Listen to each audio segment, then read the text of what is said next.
Office. Welcome, Mr. Debose. Please state your name and your address for us, please, sir. Thank you, Mr. Mayor.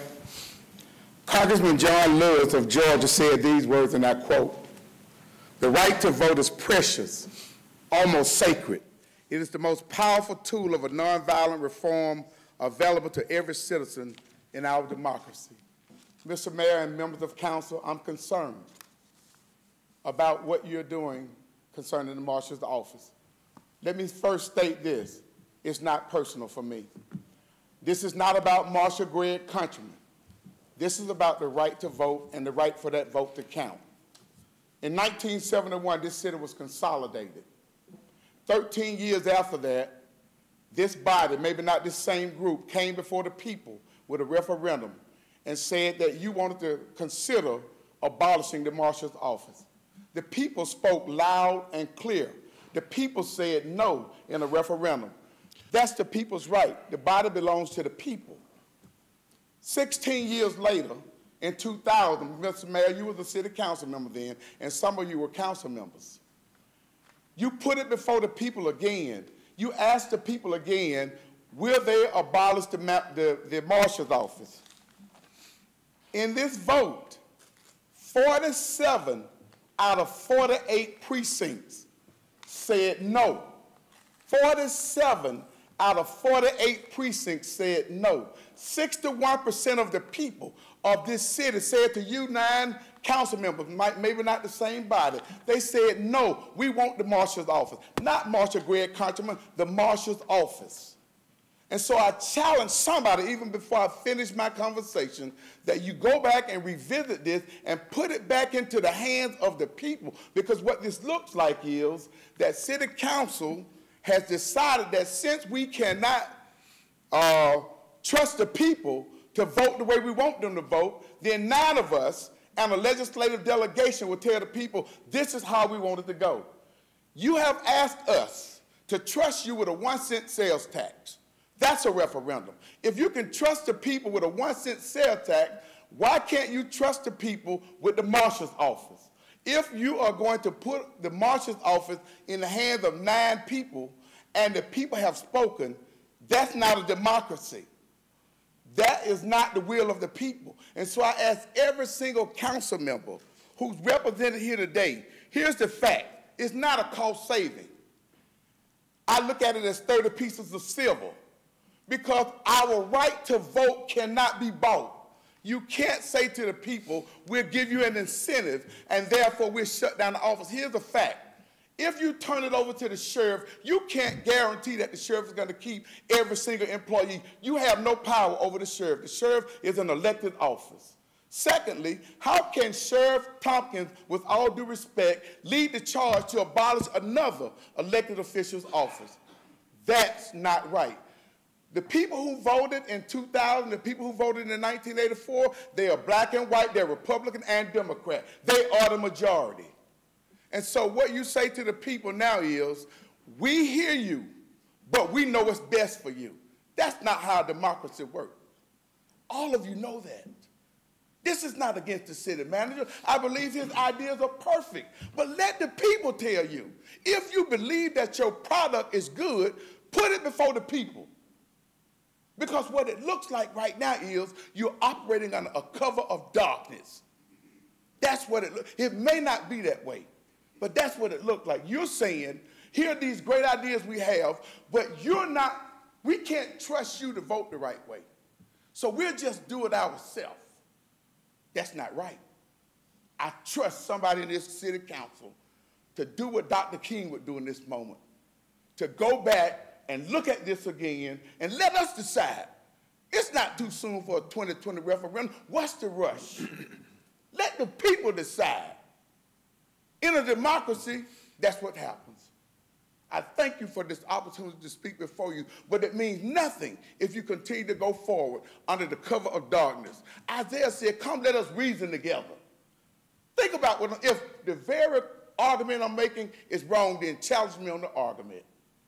Challenge me on the argument that the vote does not belong to the people. If you believe in the people's right to vote for a 1-cent sales tax, then believe in the people's right to vote for the Marshal's office. Thank you. Thank you, sir. Councilor Huff. Mr. Debose, I appreciate you being here today. To the mayor, city manager, and the council, this is only one of the many phone calls that I've received on this issue. So if someone could walk through with him what was explained to me on why we're not having a referendum, I'd appreciate it.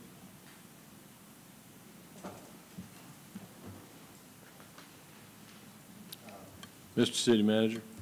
Mr. Mayor and Council, I'm not going to attempt to tell you why you're not having a referendum or why it didn't go forward proposing a referendum, but I will share with you how we got to where we are today. So each year we do a legislative agenda, and we bring forward legislative wish lists from the City Council, from city staff. It can come from any city affiliate agency, such as the Columbus Convention Visitors Bureau, the Health Department, the Chamber of Commerce, can come from the Development Authority, and can come from the Public Safety Advisory Commission. In this particular case, a recommendation came forward from the Public Safety Advisory Commission. There was a vote at the Public Safety Advisory Commission based on the information that I received. And that vote was 8-1, proposing or recommending consolidation of the Marshal's office into the Sheriff's office based on an announcement from the Marshal, an early announcement that said that he would not run for re-election for the Marshal's office. It came forward recommending that we bring it forward on the legislative agenda.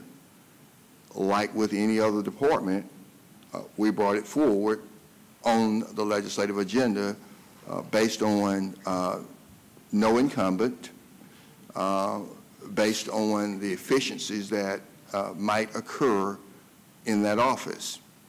The budget, the Marshal has a budget of $1.3 million. The Marshal has 16 sworn officers in the Marshal's office.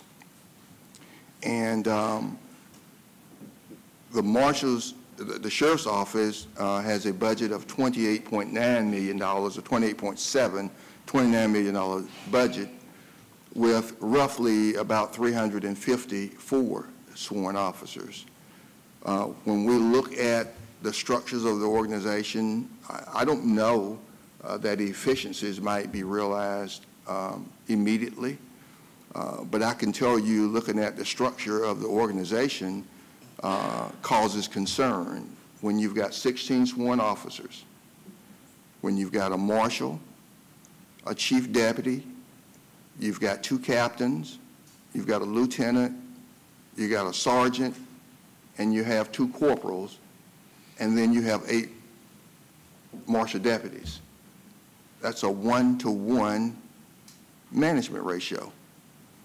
And so I think when you look at the totality, the thought or notion is that the efficiency, the savings might not come immediately, but somewhere down the road you will realize efficiencies when you consider that structure. And so the one thing that we do for employees when you consolidate an office is that we protect the employee. The employees in the Marshal's office are merit system employees, and those employees are protected. And so if there is a consolidation, those sworn officers and non-sworn officers would go to the Sheriff's office. Those employees are guaranteed their jobs and guaranteed that their pay will either remain the same or they will get a pay increase. The civilian employees' pay would not change. They would keep their exact pay. The sworn officers' pay is guaranteed And not only is it guaranteed, they are guaranteed to receive the same pay reform that the sheriff's deputies and sworn officers in the sheriff's office have received over the last year. And so every single sworn officer would get a pay increase. That's every single sworn officer. So the civilian employees are protected and will guarantee their pay. The sworn officers are protected, and not only do you guarantee their pay, they will get a pay increase. And so the Public Safety Advisory Commission's recommendation was brought before this body on the legislative agenda. This council voted on each of those legislative agenda items separately. And yes, there were 9 councilors present at that meeting, and it was a unanimous vote to send it to the delegation. The next step in that process after the resolution is passed at this council is to go to Hometown Connection. At Hometown Connection, we presented to the legislative delegation to carry with them and introduce legislation when they go back to the legislative session in January. And so that legislative agenda item is now in the hands of the legislative delegation. The legislative delegation, it has gone to them, asking them to create or introduce local legislation on this particular item. Local legislation to avoid any conflicts. And when I say conflicts, there will be no incumbent. You will not displace any incumbent. And people who may have an interest in running for that office know well in advance that that has been an item voted on by this council, going to the delegation that will be introduced in January. And so it would be introduced knowing that there is no incumbent and no one will be displaced.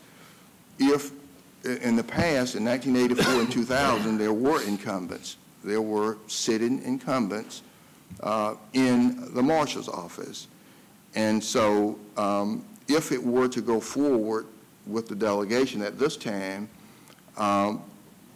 knowing that people will qualify and be on the ballot for that office, then the presidential primary is March of 2020. It would not be on that ballot. The primary for Columbus Muskogee is May of 2020. And so if it's going to go on the ballot, you would have to put it on the ballot in May of 2020. You would have marshal candidates on the ballot in May of 2020. And if it passes May of 2020, then those candidates who were successful or a candidate who was successful in May of 2020 would have to be told, you cannot be marshal because we just abandoned the office. Even though you won, the office just got abandoned by a vote if it were to go that way. And so then the general election is if there's, because it's partisan election in May, if there's Republican, Democratic opposition, the person representing his or her party would be on the November ballot. Well, there would be no need to go forward to a November ballot if it was abandoned in May. If it's not abandoned in May, if it's on the ballot, then they could go forward with the November ballot, but it complicates things. And that is how we got to where we are today. And, you know, I heard you invoke the city manager's name. I don't know where you were, what your comment was. You said the city manager or whatever you said. But I have, you know, first of all, I act as a professional city manager. And the recommendations, proposal that I bring forward to this body, they have nothing to do with politics. They have to do with a professional manager's recommendation based on what's most efficient and most effective for this consolidated government. I have a fiduciary responsibility to do that, and I intend to do that. And so I brought it forward on the agenda based on a recommendation or proposal from the Public Safety Advisory Commission. And when I look at the budget in that office, when I look at the structure in that office, as a professional city manager, I can tell you, I can simply say to you what I believe is most efficient for that office or any other office in the government for that matter. Is not based on partisan politics. It's not based on a person in the office. It's based on my 14 and a half years as a professional city manager and 7 years as a professional deputy city manager and a total of 35 years in this city government. And I've been around, and I have been around long enough and have the background and experience and education and everything else that goes with it that I think I'm qualified to make a recommendation to you. Now, politically, this council can approve anything they want, or they can deny it. I'm going to fulfill my responsibility. I committed to do that the day I took this job, and I'm going to do it until the day I leave this job. And so that is how we got to where we are, and that is where I stand. Thank you, sir. Mr. Mayor, can I just, because Mr. Debose, I'm sorry, sir. You've had your 5 minutes. What you can do is you can wait. Only thing I want to say wait until it's not about his reputation. It's about the people's right to vote. They've heard this argument in 1984. Mr. Debose, your 5 minutes are up. Your 5 minutes are up, sir. Thank you. Now, you may stick around and come back at the end of the clerk's agenda for 3 additional minutes, but we have to follow our rules. Councilor Thomas. I wasn't quite finished. Okay, well, go ahead. Yeah. The other question that had been put before me was the fact of the referendums being on the same ballot. If we could just touch on that real quick, of having a referendum to consolidate the offices and a referendum for, if it was on there with the said candidates running for office at the same time.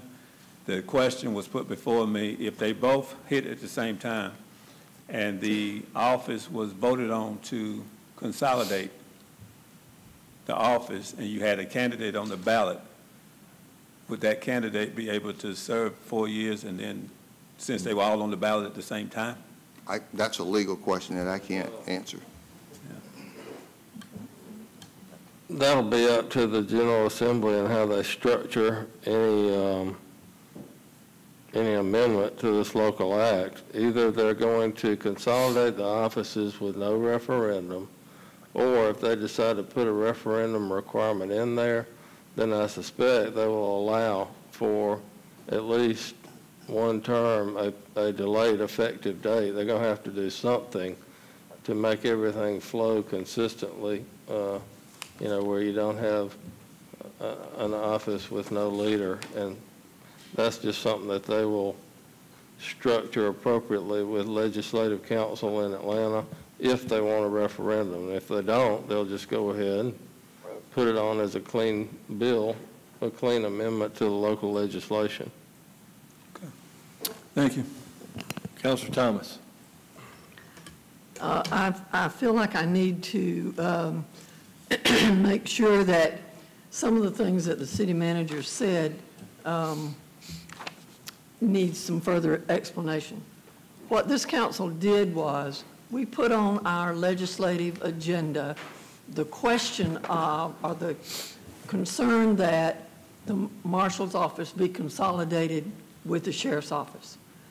We did not say to the delegation how that was to be accomplished. And there are 2 ways, as I understand it, that it can be accomplished. One is the delegation can introduce legislation that immediately or at some point consolidates that without a vote. The other thing that they can do is to put legislation in that requires a referendum. I spoke last Friday with 2 of our state legislators. They have not, let me back up. We did go to the Hometown Connection, which was the discussion with the delegation about our agenda. And I think I believe that we very clearly said to that delegation, it's up to you to make, you the delegation, to make the decision of whether or not there will be a referendum or whether you will do it as local legislation. It is up to our local delegation, state delegation, to make that decision. I spoke with two representatives on Friday of last week. The delegation has not met as a delegation since the Hometown Connection. They have had no discussion amongst themselves of this question. And so no decision has been made about which way the delegation is going to go. Of course, the third option that they could have is they could do nothing. They could not introduce any legislation at all. And they have often done that to items that we have had on our legislative agenda. They have chosen not to introduce legislation putting forth the question that we want to put forth. So one of the things that I would say to people who are listening to this conversation is that at this point in time, this question rests with our state delegation, our state representatives. And if you have an opinion, and I know a lot of people do, one way or the other, I've heard both of them, then you need to be talking to the state delegation and let them know what you want to do.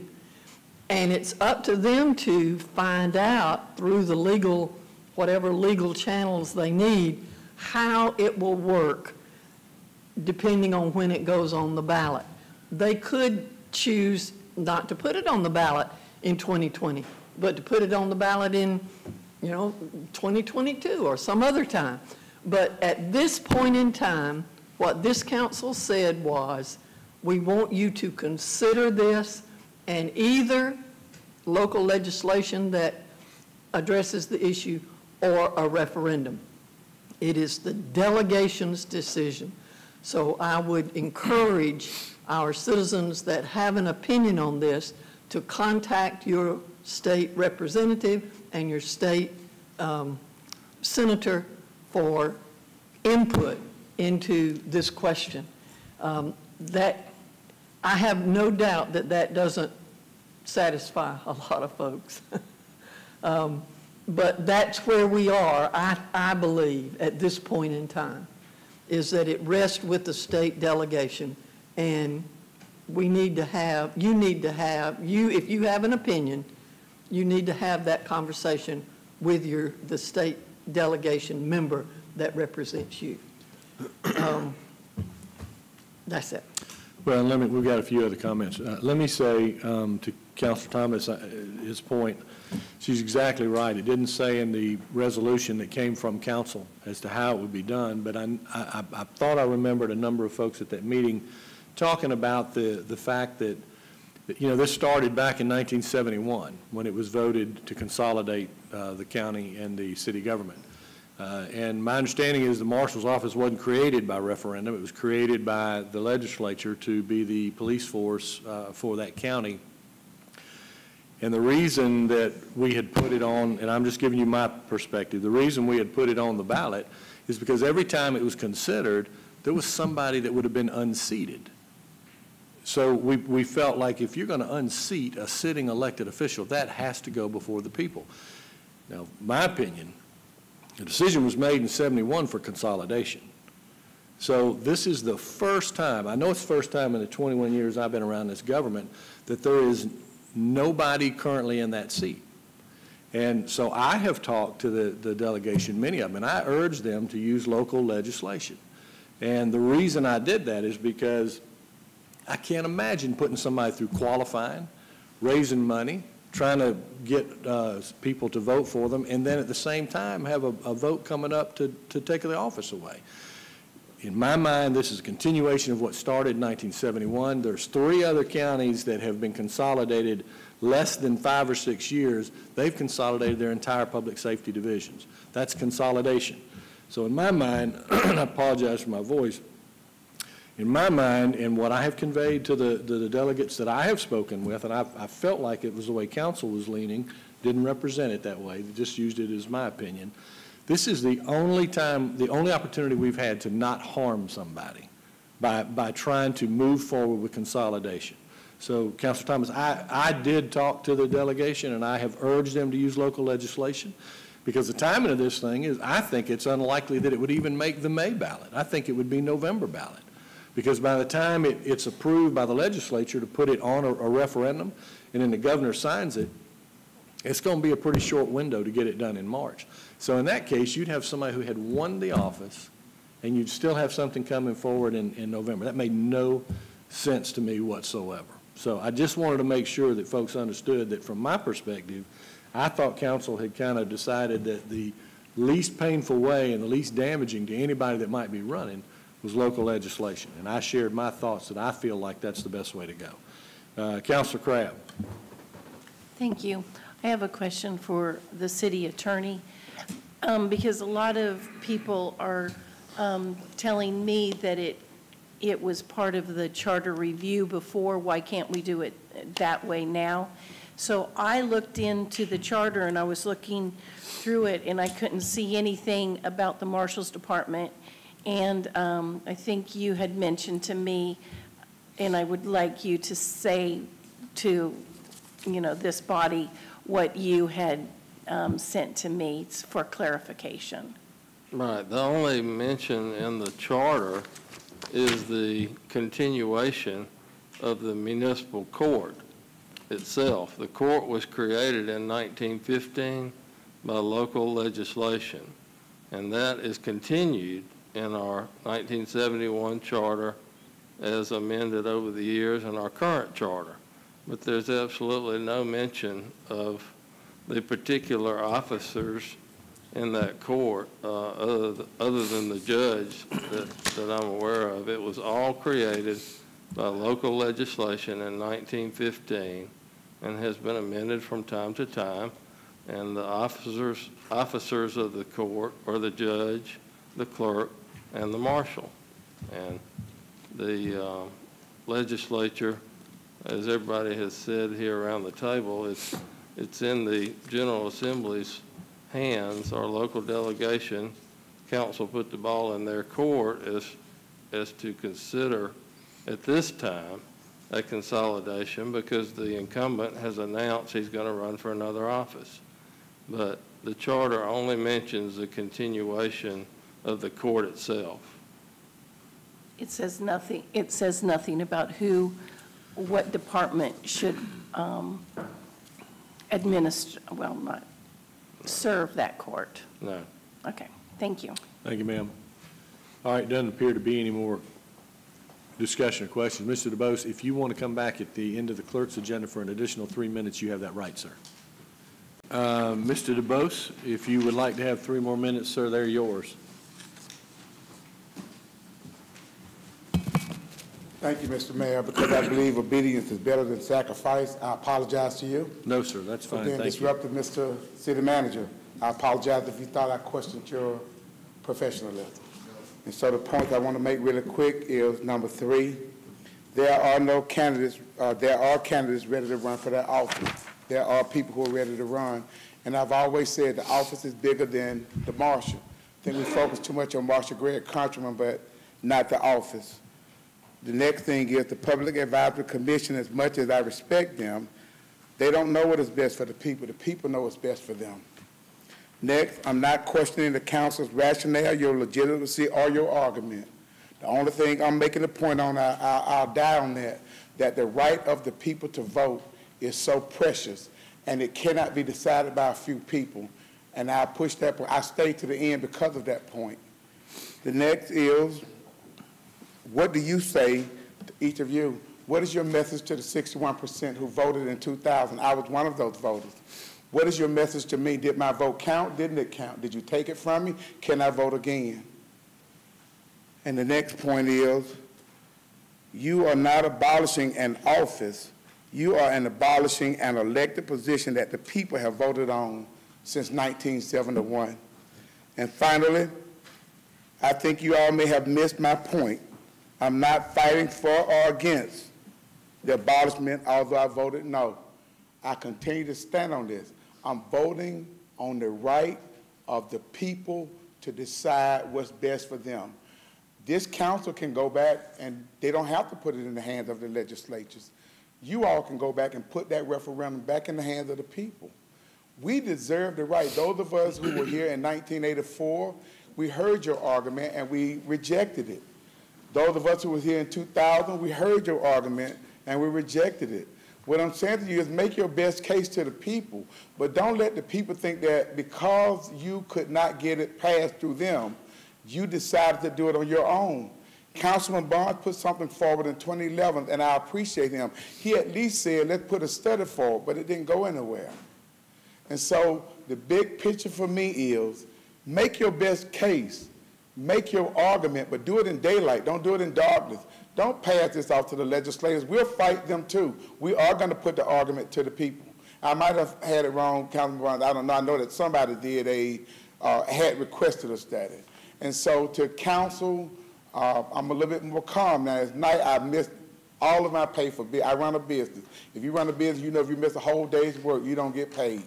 But that's how important the right of the people to choose.